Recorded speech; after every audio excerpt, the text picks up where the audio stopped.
It's Tehachapi time. Key Budge, Corey Costello, Ashley Whitmore today in studio.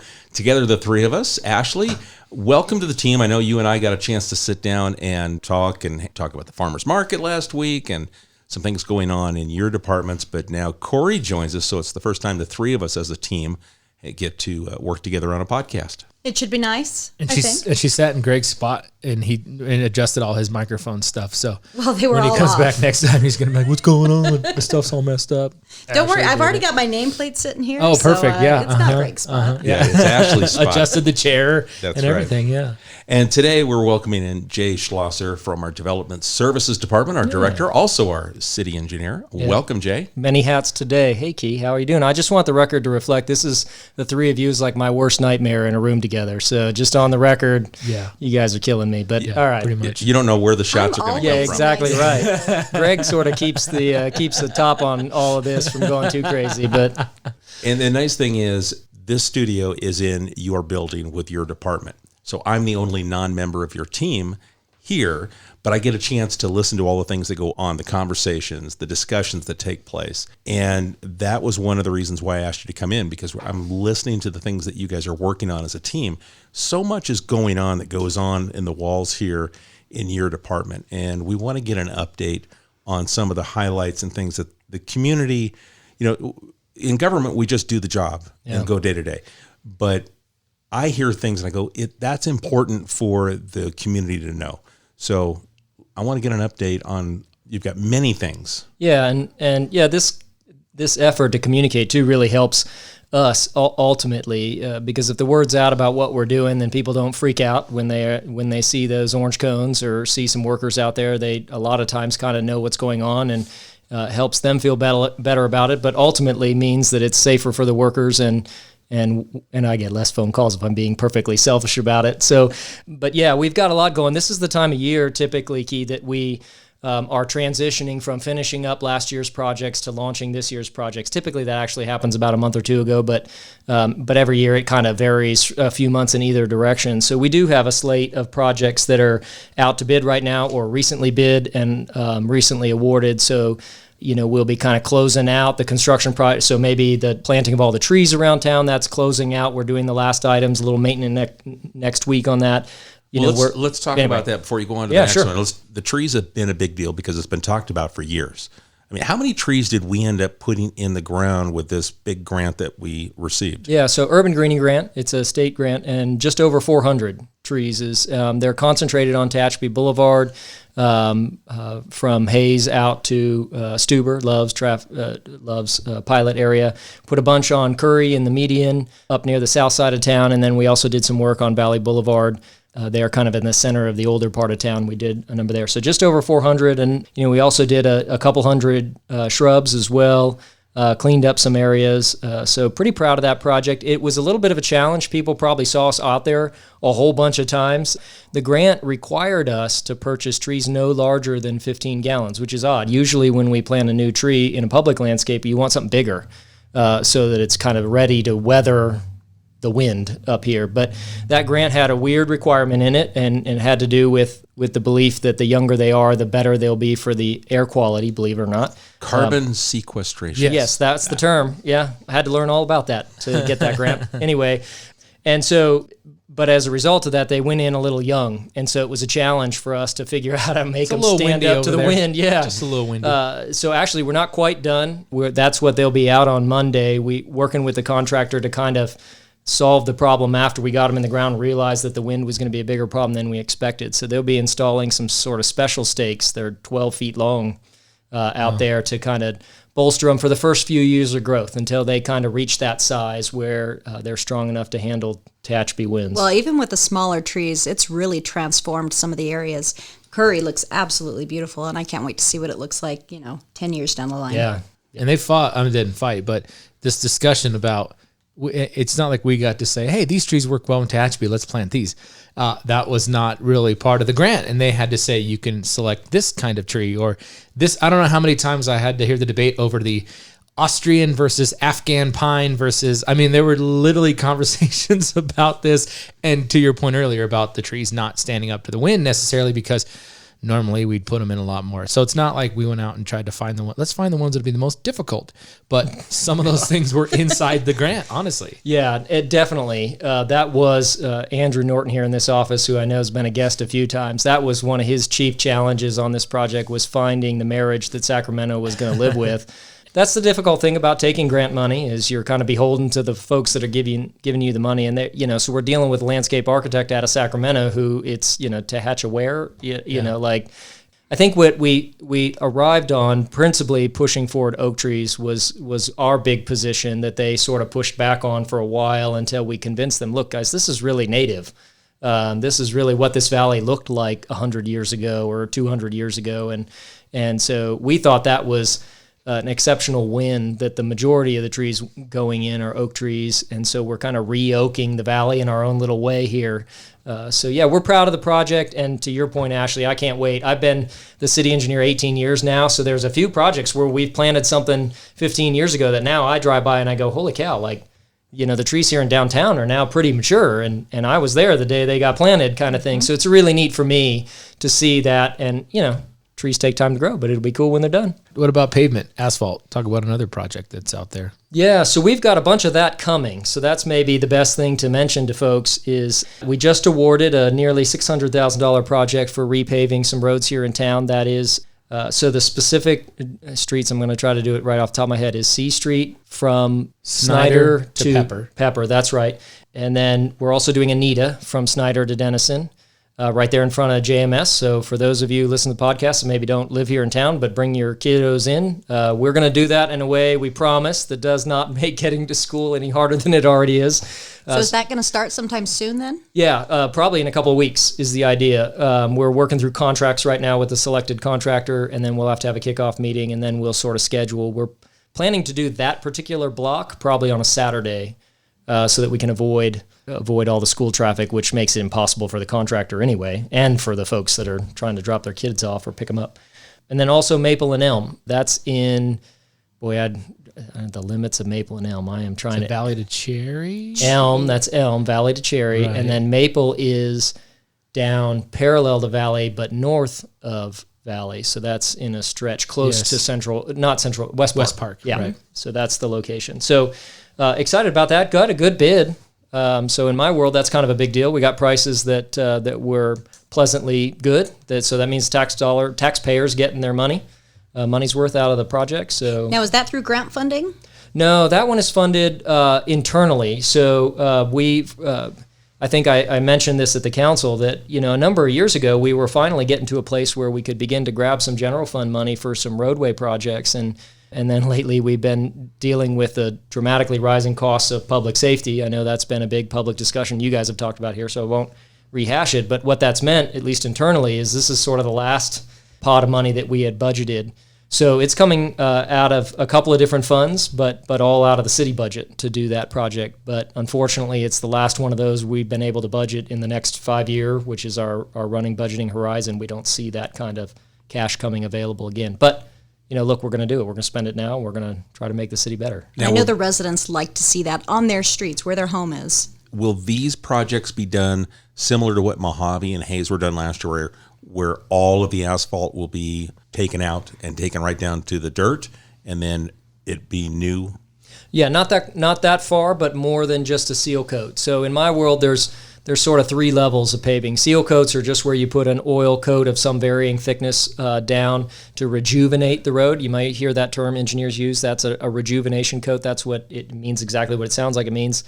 These are both going to be overlay projects. So what they do is they'll grind out portions of the road so that we don't change the physical cross-section of the road, where we don't make it steeper or more difficult to utilize. And then we lay down a new 2 inches of asphalt over top of what's there now. So that's a rehabilitation. And then a reconstruction is when you dig the whole thing out to the dirt and build it back from scratch. And they have significantly different costs, obviously, right? So this is the engineering part of civil engineering, right? Is figuring out the right fix for the right location. Typically, if it's a less heavily traveled road, you can get an effective solution for less money. So that's why when we talk about the streets that we're mentioning, C, Anita, Maple, and Elm, these are not truck routes. These are neighborhood streets. Maybe they get a little bit more than just the neighborhood itself. They get a little pass-through traffic, but they're not getting heavy truck traffic. So we can get away with a 2-inch overlay, get a 10-year, 15, 20-year product out of this effort. So that's a lot of time. Yeah. So are we looking at just a day or two for each street? So minimal disruption to the residents? Yeah, they shouldn't be too bad as far as paving goes. That doesn't mean it won't be unpleasant, in the sense that you're going to have to wait for a truck, or you're going to have to time your exiting to get out of your driveway in case we've got a paving machine right there. But no, usually only a few days turnaround. It only takes less than a day to grind out any one of those streets, and then you can drive on a project like this. Unlike one where you dig it all the way out to the dirt, and now there's a 1.5 drop off, and you can't drive through that area anymore. These, it's a 1 or 2 inches are taken out. So we've all driven across this stuff, right, where you've got just a little 1.5 drop off. So we'll grind it. We'll take those grindings out. We'll stage. It'll be a week or two in between when that occurs, and then when the paving crew comes back out. And they can usually they'll pave any one of those streets in less than a day. So usually the interruption to somebody will really only be 2 days. And then just prior to that, Public Works is going to work on a little bit of repair of concrete, which would be the gutter and sidewalks in certain areas where there's been tree roots that have pushed things up, or just erosion of the concrete. Yeah, this is an excellent example of being able to, when you get a little bigger, like we've gotten in the last few years in terms of more mature as an organization, a little more skills in-house, we're able to dispatch. We've got a couple of skilled cement masons that work in Public Works. And so instead of hiring the contractor to do that, we send our guys out a few weeks in advance of that work, and we fix the curb and gutter, or we fix sidewalk. You might see some patching work or holes around that new work. So don't be surprised if that's what you come across, because we plan on coming back a week from now and paving it. And so, yeah, definitely it's a huge advantage to a more holistic cleanup of a street that needs that rehabilitation. So better product. Now, we've also got a couple of other things. One is we've got an ATP project. Yeah. You got an update for us? Yeah, sure can. So on Denison Road, and this one I think is near and dear to a lot of folks that live here, right? So Denison, between Tehachapi Boulevard and really the high school, is a heavily traveled section of town. And even if you don't live here in the city, you travel this route, right? Because your kids came to JMS, or they went to Tehachapi High School, or they came to a football game, or if you ride in from out of town like I just did over the weekend to get to the rodeo, like I'm on this route. So, or I run it and there's no sidewalk and I have to run in the dirt. Yeah, well, I'm happy to help, Corey. Yeah, Thank you. I know. Finally, they listen to me around here. Give me a sidewalk. He's only been Me running and for a Denise week. both. Don't listen to him. Yeah, me and Denise both. We run on the dirt because the sidewalk ends. Yeah. Well, I don't know. Not anymore. I can't. Yeah, not anymore. I'll fix that problem for sure. No, I don't. We applied for, I don't know if you all recall, there was that tragic accident where a high school student was injured when a car stepped on the gas instead of the brake, leaving the parking lot there at the high school. It was a number of years ago, and launched themselves out into the street and then injured a student that was in that area. Thankfully, it was not something more significant. That piqued our interest about what's going on out there. We've known for a while that it can be, all schools are a little chaotic for 10 minutes twice a day, right? So we started looking at that area. We started looking at pedestrian patterns in that area. How many kids, for instance, are connected between the junior high and the high school? If you didn't experience this, maybe you didn't see it, but a lot of folks had kids at JMS and at DHS at the same time. And so instead of driving to both schools to get picked up, one kid would walk from one school to the other to be picked up. So there was a lot of interconnectivity between those two schools, even though it doesn't otherwise make sense that there would be. So we started looking at the ways kids were moving around out there, particularly walking. I wanted to know where they're at. The other big one was how you got from either one of those schools across the railroad tracks to the north. There are a couple of neighborhoods there. They have a larger percentage of kids who are walking to school, especially compared to the communities outside the city, who none of their kids are walking from Bear Valley to DHS.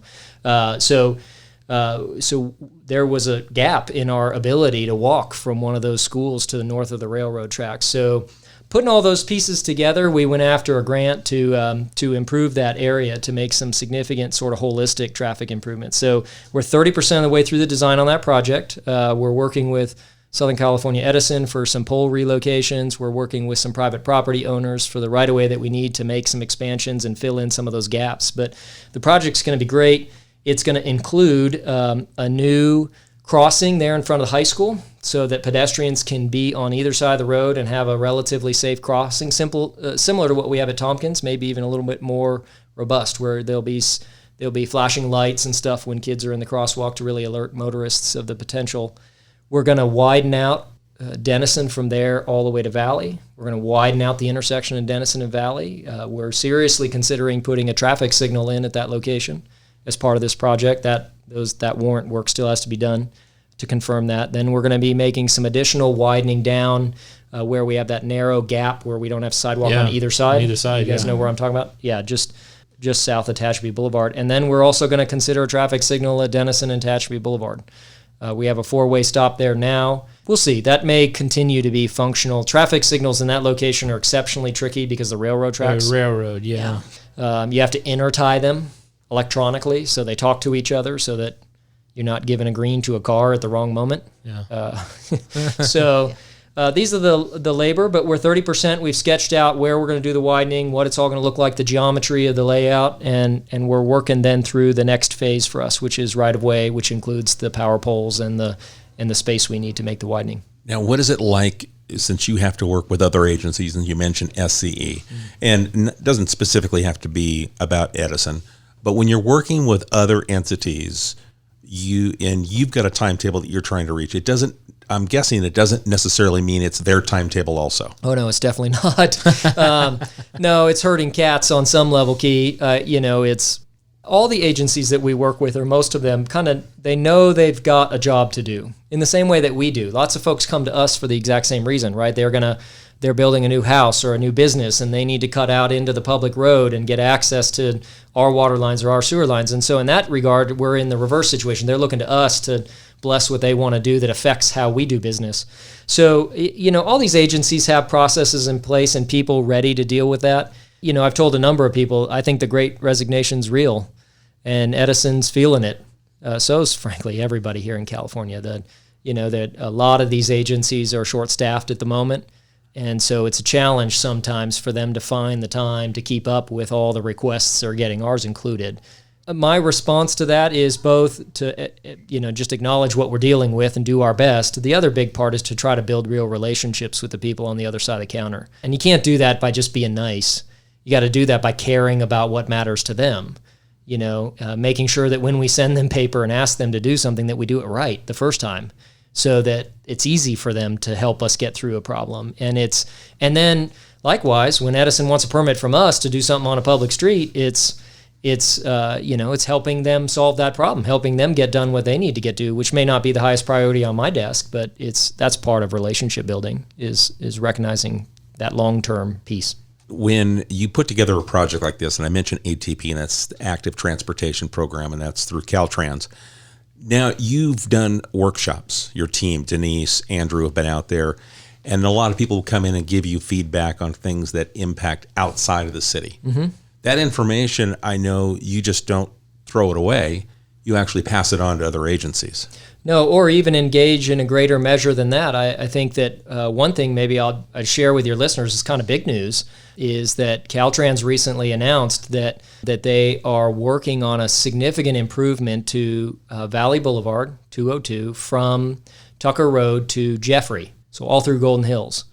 So only a tiny portion of that lies within the city limits. The majority of it is in unincorporated, small piece in unincorporated county, and then the majority is in Golden Hills CSD. Well, being a local engineer, lives here, drives that route, unlike some of these other agencies, I've been pushing on Caltrans for 7, 8, 9 years now to recognize the need on that route, even though it's not in our jurisdiction and I won't be the one executing the work. Well, here's the big news, is they announced just less than a week ago that they found some money and they are launching what they call a PID or a PID, which is a project initiation document, to make some major improvements in that route, widening it, sidewalks, bike paths, maybe center median or at least center lanes in places where we don't have those. So I kind of feel like that relationship building piece that I was talking to you about, this is where it pays off, right? So when we pay attention to their needs and we're listening to Caltrans, then Caltrans has an opportunity to listen to us from time to time and go, look, I know Caltrans, you're up in Bishop and you don't live here, But this is a major problem for us. Like, this is one of these places that you own something that it really needs to be improved. It makes me crazy nervous when I see things out there. Yeah. There's not much of a shoulder. There's zero sidewalk. There's zero bike lane. There's, and as the communities outside the city have grown, I mean, that traffic is not, it's not city traffic. That's Golden Hills traffic. That's Bear Valley. That's Stallion Springs traffic. And commercial traffic, too. And commercial traffic. Yeah. And so that is, that's been really kind of facilitated by the growth of the county outside of the city limits. But I think there is, that's kind of an overall health of Tehachapi project that has to happen for safety, for, to help bring people, goods and services in and out of the city as well. There's a value there because a lot of those folks are accessing the freeway coming through the city, and they're accessing shopping or whatever it may be. So that's an overall health of Tehachapi project, super overdue. I know we've seen issues at the Reeves turn off right there. There's no lane and traffic backs up. People drive on the shoulder, guilty, to get around someone trying to turn. I just, it's not me. I saw a guy do it once. Yeah, right. But there's a lot of areas where I think that could use a widening for the pedestrians and for the vehicles trying to turn these various, pockets. It's a 2-lane highway at this point. Yeah. So, and I've been tracking it for years, more on a technical level, like number of injuries or fatalities. I don't, for any listener that's had to struggle with that reality in their life or their family, I can't imagine it. So what I've been doing for years now is sort of, I'll send stories or traffic reports even, which is dull as those might be, up to my counterparts in Caltrans, like, hey guys, pay attention, this is what I'm seeing. So actually, anecdotally, so what I did and how I found out a week ago is somebody sent me a video short of a person in a motorized wheelchair right near Sierra Vista, Reeves area, where it's 2 lanes, no shoulders, no center, driving on the pavement during like rush hour, car after car. They're like squeezed together, crossing the center median, go around this person in a wheelchair. And it was totally cringeworthy. It was the perfect video to illustrate the point, right? So I fired it off to the district, to the head of District 9 and to a couple of the planners that I know up there. And I go, guys, when are we going to do something about this? And they responded. They said, well, good news. We are going to do something about it. And so anyway, again, I think that to your point, Key, about relationships, government doesn't do that well, usually. I mean, if anyone's had to come get a permit from government, maybe, and even from me, you haven't felt like we do relationships very well, but we do try. Like, it's an important part of being able to get a project across the finish line is for them to understand what we need for the benefit of the taxpayer and the resident, and for us to understand what they need for the same purpose, right? It matters that Edison get what they need so people get power. Like, we got help, especially in the middle of all this PSPS stuff. So they came to us. I can't tell you how many permits we've issued to Edison and their crews to deal with upgrading facilities in response to PSPS. So when that came along, we recognized the need to accelerate those permits and to deliver them as quickly as possible because, you, Joe homeowner, at the end of that, we're feeling it. Right. Yeah. Huge kudos to you, Jay. I hope the public understands how much effort you've put in. Especially, this is a greater Tehachapi area. This is not just, your job here within the city limits and everything. You're working outside of that realm, pushing for that for the greater, community and everything. So huge kudos to you on that. It's going to be great to see that happen. Yeah, and if I can give a little shout out to my counterparts at the County of Kern, we are very fortunate that in their Public Works Department, several of the gentlemen over there that have been with Public Works and are high up in their organization live here in Tehachapi. And so, when we have those relationship moments with the County of Kern, we have someone we can call who understands what's happening up here. That's huge dividends to us. That's boots. Those are important decision makers who understand what's really happening around here. We have a great relationship with them. I thought it was important to bring up because when I monitor social media and I see comments and they say, why doesn't the city do something about 202 in Golden Hills and not understanding jurisdictional boundaries? But we do everything. I was going to say, but we go against what we tell them. We're like, that's in the county, and then Jay ends up getting a project. Well, come on, Jay. You do what you can. You're helping out too much. Helping and being responsible for it are two different things. Look, I'll tell you, my response would be look at 202 within city limits, and not to be tough on the county, but like 202 within city limits from McDonald's out to the freeway, separated bike path, pedestrian access. Yeah, I mean, the County of Kern has 3,000 center lane miles of roadway. Yeah. That county is larger than several East Coast states. Yep. I think when people hear that, they go, "Holy cow, this is bigger than Delaware!" Like, that's a lot of ground to cover. Yeah, where's Delaware? That's again? all that one came through my Hello, head. we're in Delaware. But it's Wayne's World. It goes to show that behind the scenes, when you have the conversations with something that's directly impacting the city, you can also have those, hey, by the way, you might want to take a look at this section. It's not in the city, but this is something that needs some attention, and you've been doing it. You've been that kind of squeaky wheel for that unincorporated area, taking advantage of these relationships that you developed while working on projects here in the city. Well, and am I correct here? You're not just stopping there. They've now reached out to you now that they're actually planning this project, correct? Yeah, they called me and said, I'm going to be hosting a meeting they're having with their team to go study the route here in a couple weeks. They're like, can we use your conference room for the sure? Yeah, come on by, no problem. But let me maybe, in case any of you guys want to talk to the powers that be that are listening to this at least, one of the plans I've been talking to the county with, and we've been trying to decide if there's a way we could get it funded, would be to extend our bike path network that's up there on Tucker Road near Highline, start extending that west to Bright Lake. Yeah. That's a county project. It won't be a city project because almost none of that is in city limits, but there is a viable route through there, and what a great amenity for the community to be able to get on a bike here in downtown, get onto Antelope Run bike path, and then ride all the way out to Bright and throw that fishing line a few times or something like that. To me, that's a vision project. There's no money yet lined up for it, but It's just already overall happening. safer. There's just no path yet. Yeah, and it's and that's the thing. It's just more. It's just overall, it's just safer because I know whether it's on a bike or running, walking, it's so much better to be separated and have your own route, and you're not really dealing with the cars. You feel better about it. You don't have to worry as much, and even the motorists don't have to worry as much because you are separated. And those are used a lot. I mean, the Antelope Run is busy all the time, and it's very good to have those kind of networks and to be able to extend those, and that'd be amazing because again, it's just a safer opportunity to get out and be active and do it away from traffic. yeah. And I think for me, those little projects, something like that, not a little project, but what it does is people say, I want small town charm. Well, what it does is it gives you that because it allows you to get out of a car, walk, be on bike, and go through an area to get to, whatever destination and not be a part of traffic. Yeah. So I think that adds, so when we look and you're having those conversations, it's about maintaining small town charm and doing things in a responsible way. And for me too, I don't know about getting out in nature for you guys, but that bike path now that we have up right in that area, it runs across the front edge of a little drainage dam that the water district has. And it's got fencing on both sides. But if you ever walk that piece, you get an unobstructed view in pretty much every single direction of our little valley here. And to me, that's the kind of stuff that it's a quality of life project, but it really means something. And so if you could ride all the way out to Bright Valley or Bright Lake on a path like that, that's the kind of stuff that it's different than providing the groceries or providing a road that gets you to commute to your work. I mean, these are all necessities. They're important.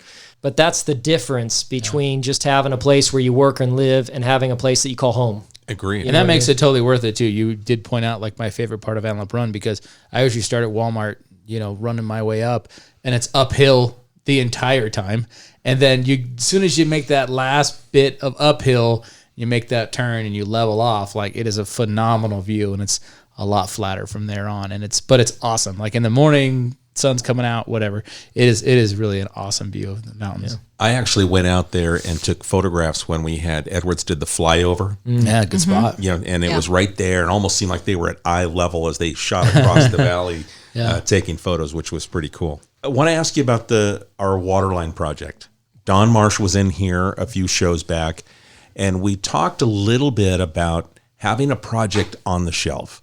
And we touched on that. And the funny thing is, a few weeks before that, Andrew Norton was in here talking about how that was designed and on the shelf when it's time to go. And then all of a sudden, there was a need for this project to move forward. Yeah. Can you kind of move on a little bit more about that, about how it's important when we design and you look at the vision of what the future needs are, that we actually save money when we design multiple things at the same time? Yeah. It's part of proper planning. Running a water system is a lot more than daily nuts and bolts. That is the majority of the work. taking nothing away from the hard work, the genuinely hard work that our guys put in. But part of the pie too is looking ahead. It's recognizing where we're having leaks. It's acknowledging where we have differential pressure issues. These are the things that people feel that they don't necessarily know about, but that they feel when they utilize our water system.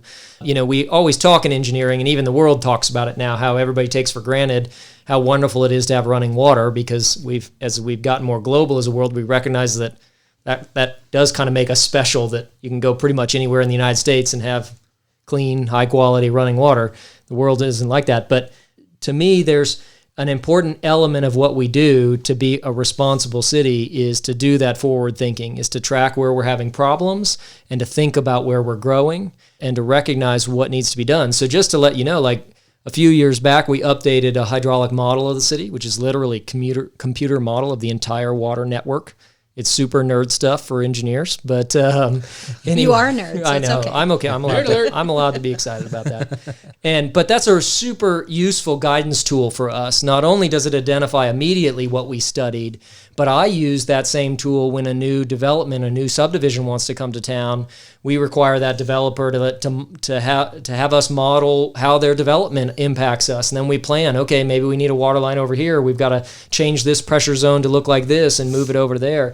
And part of that pie, though, too, is tracking where we're having problems. You know, where we're having leaks, and nobody likes paying the water bill. I get it, you know, but part of what you pay is money that we put in an account for maintenance, for long-term maintenance, because big maintenance is not cheap, and that's what we're facing right now. So we identified a couple of years ago 2 major sections of pipeline here in town that we were having chronic, significant leaks on. One was on Cherry Lane, and for your listeners who've driven it, you know, like, it's getting close to being done. We're doing the tie-ins now at either end, and then we'll be repaving the trench line to clean it up.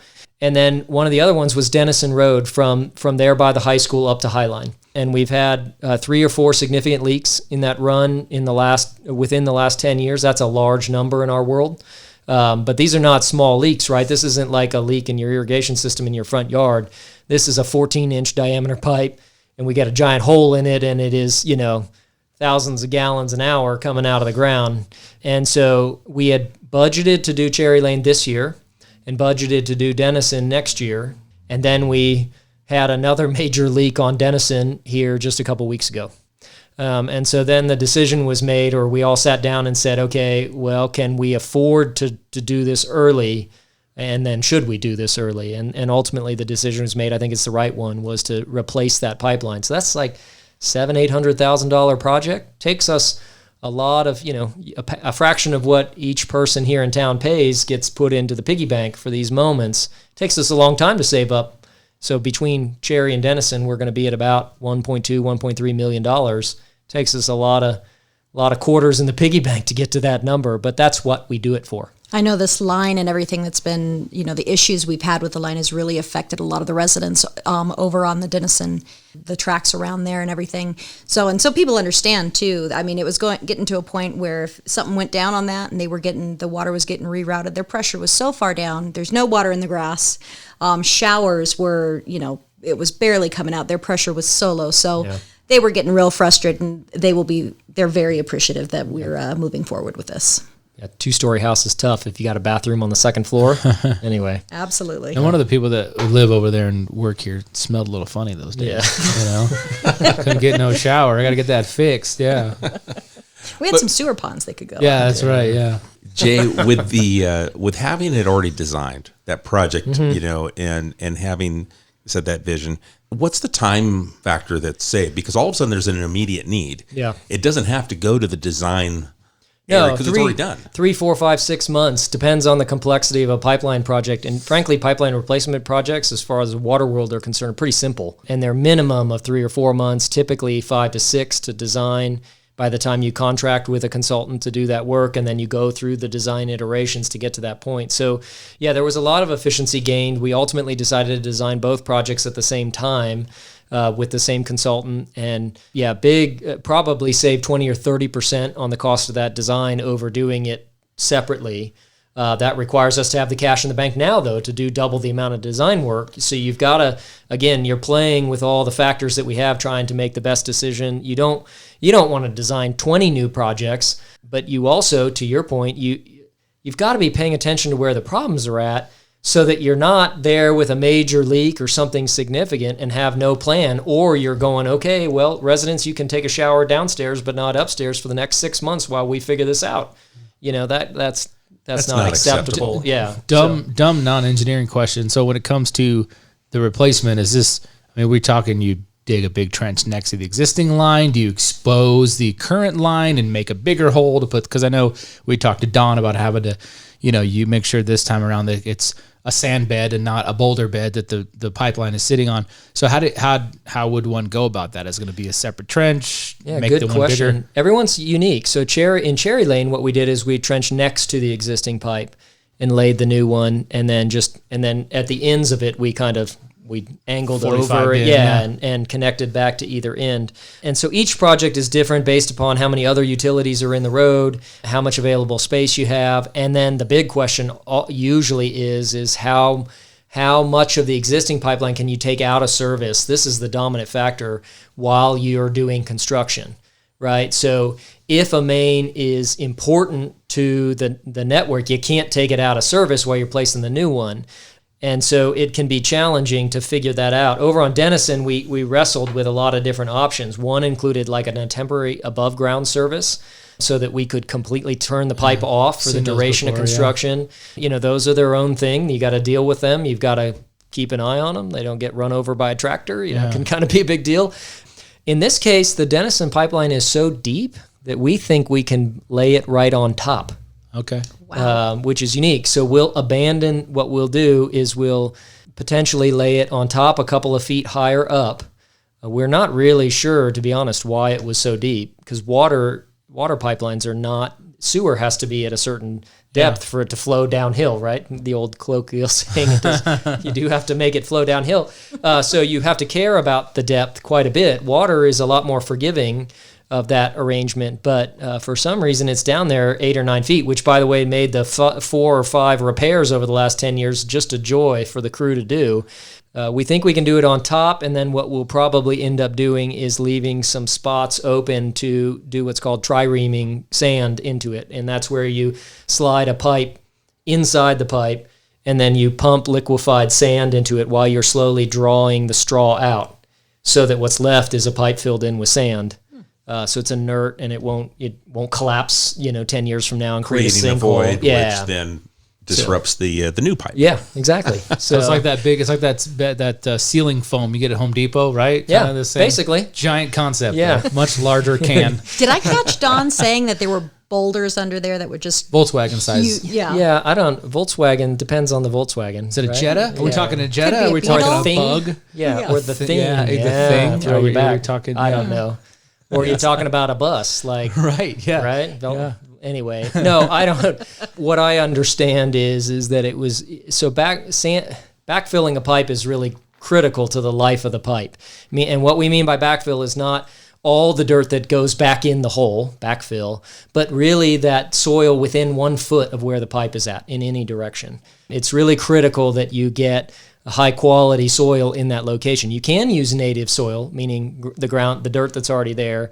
But in the case of Tehachapi, we've all dug a hole in our backyard, right? Or not dug the hole. Or not dug Right. the hole because of what you run into. It's like dirt, granite. Yeah. Dirt, granite. Yeah. Or it's clay in some areas. Clay.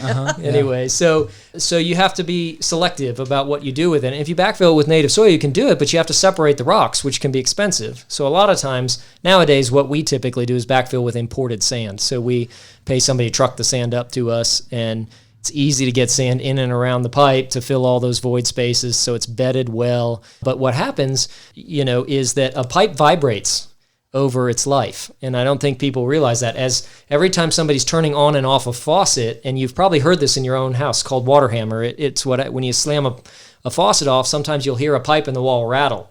Well, because what's happening is a shock wave is being delivered into the pipe, because water has momentum when it's moving. So it's moving through the pipe and has momentum, and when you immediately shut off a faucet, you're immediately disrupting that momentum and causing a shock wave to run back through the piping network, right? So this is the principle of, water hammer, transient flow. So sorry, I'm getting super geeky. That happens to the big Welcome pipes, to though. Trench Talk. Well, with Jay. All I can think is I can't wait to go home and like go really fast off. This would be a turning my great water off. PBS podcast. Welcome to Trench Talk. I'd like your Today we readers, talk I'd about like sand. to ask your listeners to respond whether they would rather hear me or Corey. I've got a big enough I would ego to listen to eat Trench it Talk. if they like Corey better. I honestly, that was all fascinating information. It's just funny we went into that direction of like, let's talk about this. I asked the question. It's all my fault. But we went into the whole concept of the trench, and then we ended with water hammer. Yeah. Well, it makes sense to me because if you put a pipe next to a boulder that's the size of a VW, Yeah. then And it moves. and it's moving, you're going to get wear and tear on that It's pipe. not like it's electrical and it's going to conduit. rupture. It's not like it's like electrical conduit, which doesn't move. It doesn't You just move. got- You got wires in there. Even the mains move. And so if you've got rocks up against them, and if the rocks are heavy enough, they'll just shift and crush a pipe. Or you Especially have when they're that Volkswagen long-term vibration that occurs in the pipe. What's I that? said, especially when they're Volkswagen Yeah, size. especially when they're the size of us. So Tiguan. anyway, that's how holes are created. That's how leaks start. And so backfilling and bedding is the term that we use, is really, really critical. We've learned our lessons over the years here. Look, the city's matured as an organization just like any other organization matures. I started at 18 going on 19 years ago as a city engineer, and one of the first things we did is built new standards for the city, to kind of bring the city to the next iteration of how you plan for and manage these things. And then we had to get our inspection systems in place so that we could confirm this work was being done correctly when it was being done. And there's always room for improvement, but that's how we figure this stuff out. That's how we grow. That's how we get better at what we do. Well, I think this has been an informative discussion. I'm taking things away, and I know that was the goal. It was here. I hear things here in the hallways. We need to translate that and tell the public what's going on, because I know how busy your team is, and then how much I see Don in here, Public Works Director Don Marsh. You guys are talking, so it's nice to see departments talking to each other. I've worked at another organization, two other organizations, government, where you don't see that. The departments aren't talking to each other. It's as if you're different, complete entities. And at least here we have those discussions, and you guys work through the problems, because what you may be designing, he may be implementing and, or having to maintain in the future. So it's the teamwork and looking together in the long-term vision. And since we gave you that like back of the baseball card information about how that trench is going to get dug, when it does, so save this podcast, because when they do start doing the work, you can really impress your friends. Be like, what they're doing here is they're adding imported sand, and they're going to think you are a genius. Yeah. I'm Here's telling my you. favorite. Or they're going to tune you out. The other. I mostly get the latter, Ashley, not the former. Oh, they're going to think you're so smart. So, no, what I'm hoping, and you never know, it depends on the contractor. Have you guys ever seen the big trenching machines that they'll use when they do long line pipe installation? It's literally a wheel of backhoe buckets. Yeah. Have you never seen them before? So, if Pretty you've ever cool. rented a trencher for your own house to do irrigation, it's like that, but it's a On giant steroids. on steroids machine. They'll dig a 24-inch wide trench with a machine like that in like a day. Anyway, I get kind of geeked out that it's sandbox stuff. Yeah, I right? say But when at you're the, a kid, it's at like the end of the matchboxes. day, it's just a giant sandbox, and it's just kids still playing with toys, the real life versions of them. Yeah. And we still get excited when the big equipment comes out. Yeah, no, hey, I don't know. It's pretty cool. impressive. So Well, I think we covered a lot of ground. I promised Jay I'd only have him here 20 minutes. We're probably working on closer to 35, 40 minutes. So I appreciate you taking the time, because I know how busy you are, and you've been going from one meeting to another. So that's fun times. but it's an important discussion, and we have to keep the community informed. With that, if there's any questions that on these topics, send us an email. We'll get it to Jay or whichever department that this question's for. media@TehachapiCityHall.com. It's that easy. Anything in closing? Jay, Ashley, Corey? Quick thing for you. Is there not an extension that the public can call regarding projects, leave a message for, that goes to Denise? I think 140, I believe. What? Oh, phone extension? Yeah, phone extension, I Ooh, is want to it say. 140 for projects? I Or think is it, so, you think but- it's Denise or? It's Denise. Yeah, that Oh takes man, that. I don't. Well, she sits across the hall. I've Well, literally never dialed her extension, Ashley. So I don't know. So over here. 822. But I do think we have a projects at Tehachapi City Hall email address. Yes, that's easier. So that's honestly, if I can plug that briefly, if you've got an idea, I mean, so part of these active transportation projects is they really care and they really give us points based on whether we have bona fide public participation versus just kind of, and we try to really hold a meeting, really have you come tell us what you think, really write that down and use that to guide what we're doing. So if you have ideas, do me a favor and recognize whether you live in the city or not, because that's my single biggest one is, I'd love a bike path in Bear Valley. And I said, I'd love one too. But I think we just discussed that you also do yeah, projects yeah, like right. that. Apparently. Yeah, but, well, I mean, maybe if you heard my thought about this giant bike path out to Bright Lake and you love it, let us know. That's the kind of stuff that I can print that email. I'm not joking. I print that email and I put it in the grant application. And if I get enough of them, that's the kind of stuff where if you've never heard of Tehachapi and you're deciding who to give this grant money to, and you're flipping through this 200-page grant application, but you flip to the back, and it's not a letter from the mayor who says this is a great project, and no offense, love having the mayor sign a letter from us, but it's the average Joe that says, boy, I will use this, and my kids will too. Yes. That's the kind of stuff that influences those people who make those decisions. So help us out. Send the email, send the letter. It doesn't count. Stop for by City Facebook Hall. comments don't count. So you need to actually get the letter, the emails in, because those score well. We actually, and Denise did this time, she took Facebook comments. She did on the last one. Yeah, they did allow that. Yeah. Because they did ask, says we would entertain looking at social media comments. So social media comments that were made on our page, we didn't go out into the Tehachapi Ask or Rants and Raves world. It was those that were placed on our post asking for those comments, and made copies of those, provided them to Denise for a recent grant application. So social media is changing a little bit, but I think the email is a little bit more solid than a social media post. Yeah. It would help. So all right. There you go. let us know. Projects at TehachapiCityHall.com, or you can send it to us at media@TehachapiCityHall.com. We appreciate the time. Is that about it? That's it. That's Works it. for me. All right, folks. Jay, thank you again for taking the time. Ashley, welcome aboard. This was your first team event that you got to. It's kind of like team roping. So It's her last one, though, too, because she was giving Jay all kinds of kudos, and we just don't do that on Tehachapi. Nice knowing you. Yeah. Wrap it up. all right. I only pick on him behind the scenes. That's right. That's right. Publicly, she's so nice. All right. Well, we appreciate the time, and we'll catch you again soon right here on Tehachapod. Tehachapod is a conversation about Tehachapi designed for the people who live here or who would like to know more about this mountaintop community. If you have a question you would like answered, email media@TehachapiCityHall.com. We will try to answer it on a future episode of Tehachapod.